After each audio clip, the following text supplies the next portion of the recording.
والصلاة والسلام على سيد المرسلين على أسفل بحلا رضي الله عنه قال رسول الله صلى الله عليه وسلم الخلق عيار الله وأحب الخلق إلى الله من عاصم إلى عياله رواه البهقي في شعب الإيمان. اللہ کی مخلوق انسان مسلمان کمزور ان کی مدد اور ان کے کام آنے والا اللہ تعالیٰ کو خیال پسند ہے. آج اس روشن بیان ہو رہا ہے.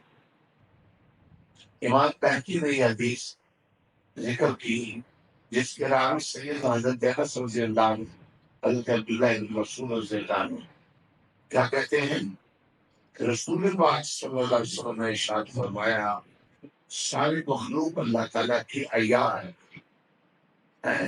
الخلق عیار اللہ، ساری مخلوق اللہ تعالیٰ کی گویا عیال ہے، قربہ.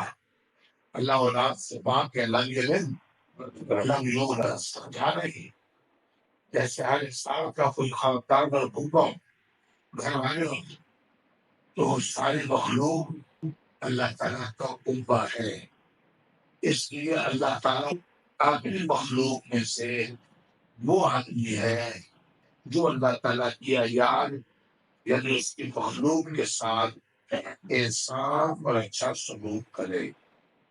الخلق عیال اللہ وحب الخلق الی اللہ وحب الخلق الی اللہ من آسم الہ علیہ.